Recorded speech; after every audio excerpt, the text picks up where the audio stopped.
Imagine the scene. A day that should be celebrated, full of smiles and hugs, turns into a true battlefield. Instead of congratulations and gifts, a woman hears her own husband an absurd request to forget her plans and run to a first store to buy a luxury coat for her mother-in-law. Your birthday is the perfect opportunity to make my mother happy, he argued, as if the date were a mere pretext to satisfy the whims of others. But the birthday girl had other plans, and they didn't include help to another selfish requirement. Good night, listening friends. I'm Andre Branco, and you're on the Family Intrigue channel, where each story is a mirror of the most complex relationships. Today, I bring an account that will make you rethink how far is the loyalty and the limit of patience. It was the day Kira turned 30, and she woke up with certainty. Finally, life was beginning to smile at her. In the last 2 years, she and her husband, Constantine, have saved each penny to realize the dream of having a home with them. She, accountant at a construction company, he, engineer. Together they raised about 12,000 Rs a month, a good salary. But it was gone between the accounts and the humiliation of living under the same ceiling as the mother-in-law. Elvira Andreevna at 58. The woman behaved like a depressed queen, permanently bitter face, disdain, twisted lips, and a sharp tongue, especially when the target was her daughter-in-law. Elvira didn't lose chance to remember Kira that she ate her bread, occupied her space, and owed eternal gratitude for having a corner to sleep, as if the couple didn't pay the house bills, didn't buy their own food, or not clean every corner of that room apartment. Worse, while Kira was running out between the workday and household chores, the mother-in-law criticized until she breathed out, but that birthday would be different. Kira kept bombastic news. After years of sacrifice, they were finally enough to get into a financing. A two-bedroom cover on the outskirts of the city was already chosen. It was the chance to finally breathe away from Elvira's oppressive shadow. The day began as always. Constantine gave a distracted kiss on his wife's cheek, muttered a congratulations, hurried, and went out for work. The mother-in-law, of course, solemnly ignored the date, merely grumbling that Kira's alarm clock was unbearably high. But none of this would erase the shine in the birthday's eyes. She spent the day preparing a special dinner, eyeing a cake and imagining her husband's expression when hearing the news. When Constantino arrived, he even remembered the gift, a beautiful scarf, chosen with some affection. Elvira, in a gesture of generosity, consented to sit at the table with them. It was then that Kira, with a fast heart, announced, "We got it. We gathered enough to the entrance of the apartment. We can move." Constantine's eyes shone. He was also exhausted from maternal protection, constant control, the feeling of still being a teenager under the same ceiling. But Elvira frowned, as if the news was a personal insult.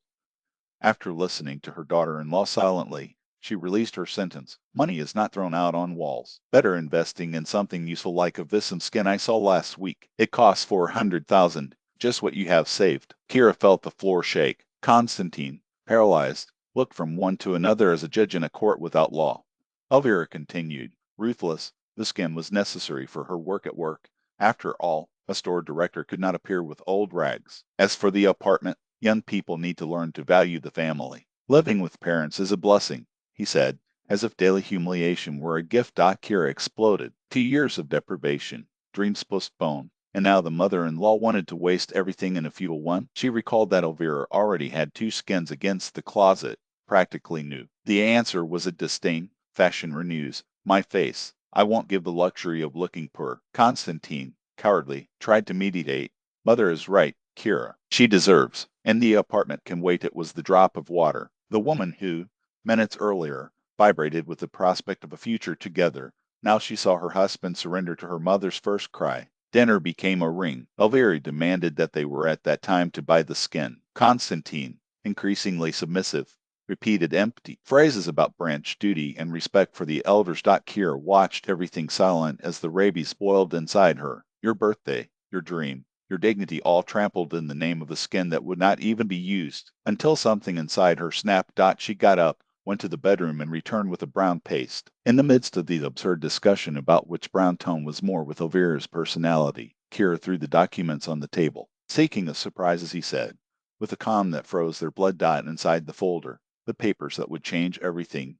3 months earlier, the single aunt, a childless widow, had died and left a 2-bedroom apartment in the city's heart, valued at 8 million Rs. Elvira and Constantine froze. The mother-in-law's eyes shone with quick calculations. The daughter-in-law suddenly was a rich woman. Kira continued, impassive. Inheritance registered a month ago. I wanted to keep the news for today. My plan was to sell the property, add to our economies, and buy a bigger home for the three of us. Constantine smiled, relieved. Elvira, eager, already imagined how she would spend that fortune. But Kira was not over. Took a second document, the selling deed. The apartment has been traded a week ago. The money is on my account. The silence was deafening. Before they could react, Kira delivered the final blow. And yesterday, I signed the purchase of a room apartment, just mine. The keys are mine. Tomorrow, I'm moving. Elvira exploded. This money is from the family. You can't do that, he shouted, as if the law bent to his desires. Constantino, stunned, pumped promises, love.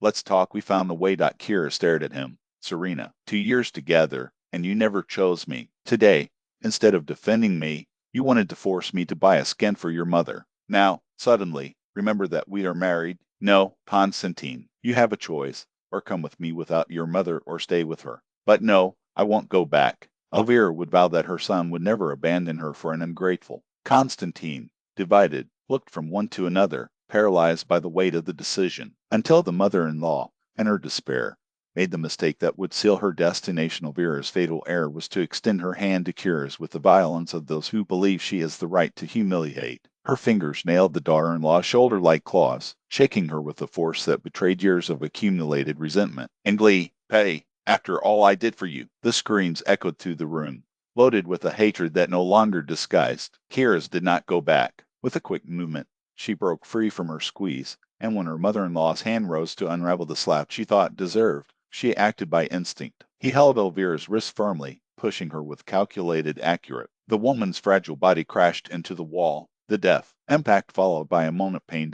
Constantine ran to support her mother, her eyes jumping between the two women as if trying to reconcile the irreconcilable. Elvira, dramatic, pressed her back with an expression of martyrdom as she sobbed accusations. She hit me. My son! Look what this woman did to me. Kira S. crossed his arms, his face a mask of cold disdain. I defended myself. If you don't want to take another one, keep your hands away from me.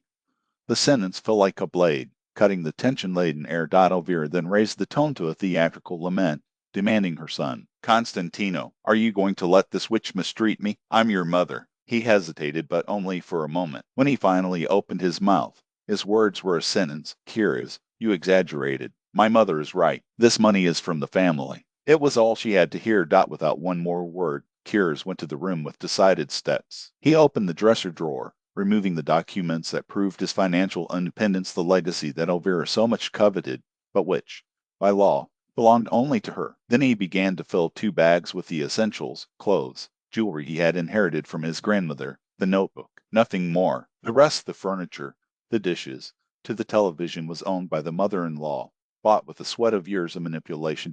When he returned to the room, Elvira already cried out for justice, ordering her son to call the police. She's stealing us. This thief will pay. Constant, paralyzed between loyalty and shame, held the cell phone as if it were a grenade about to explode. Kira stopped by the door, observing them with clarity that only comes when one sees the naked and raw truth. You both deserve each other, he said, the voice firm, without a dash of bitterness. Constantine, you had a chance to choose me today. Instead, you preferred to watch your mother assault me on my own birthday. She paused, letting the weight of the words sink. Tomorrow, my lawyer will come with a divorce request. You can get your things whenever you want, but let me know before. I don't want to review them. Elvira released and howled, swearing that she would not deliver her son without a fight. Kira's just smiled, a sad, almost godly smile. There is nothing to save.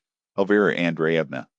Family doesn't build with blackmail or with hands that beat. What you have here is not love, it's a prison. And I'm free. With this, he closed the door behind him with a dry crack, as if he silenced a chapter that should never have been written. The first days alone were a breath of air after years suffocating. The silence of his new apartment, a modestly furnished studio, but his was almost deafening in his sweetness. No one to criticize their choices, no one to demand explanations about every penny spent. Constantine called daily, the voice embargoed by tears of regret. Kira's, please come back.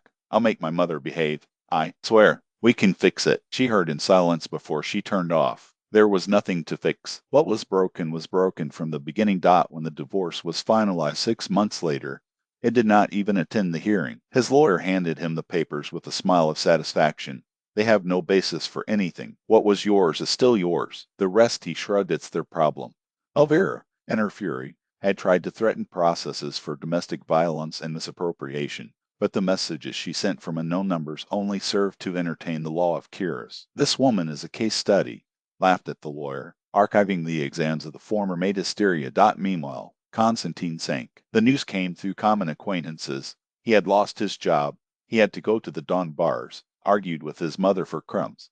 Elvira, in turn, fed hatred as a fire that consumed her inside, spreading to her neighbors the version that her ex-wife of her son was a monster who had abandoned her husband for money. If it were a good wife, I would have forgiven his mother. He had been speaking, ignoring the fact that, without pounds, the son who so idolized now could barely get out of bed. Kiras, however, did not look back. With the legacy money which Elvira would never play invested in a specialization course in less than a year, was promoted to a position with 50% higher salary. It was then that he met Igor, the divorced doctor from the bottom. He had a 10-year-old son, tired eyes of those who had lived too much, and independence that Constantine had never dreamed of having. My mother lives in another city, he said one night as they had coffee in her kitchen. And you? Do you have a family around here? Kira smiled, spinning the cup between his fingers. I had, but I learned that family is not just blood, it's choice. Igor was not the kind of man who asked permission to exist. He didn't care about his mother before making decisions. He didn't expect Kiris to annul himself to please him. When they started dating officially,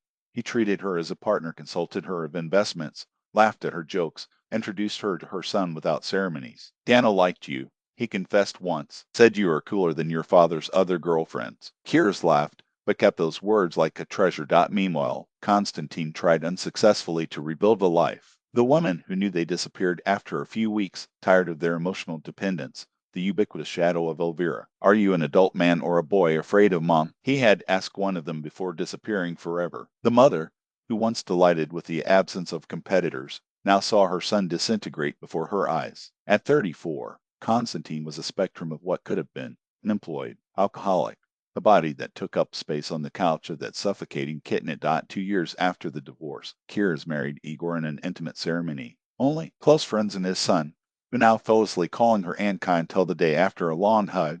Can I call you a mother? She cried, not out of sadness, but for such a deep joy that hurt. Elvira once saw them in a mall. Kiers pushed a baby stroller. His face lit while Igor held his stepson's hand. The former sail froze, the hands on the cheap chopping bag. I wanted to approach, to say something, an accusation, a request, a curse, but the words died in his throat. What was left to say? That she was right, that the son who had raised so hard now could barely dress alone, with the jewels she had sold to pay another rehab clinic useless. Like all the others, did not value even half what Kiers earned in a month in the end. He just turned his back and followed his way, dragging his feet as if he carried the weight of all the wrong choices. Constantine died at 35.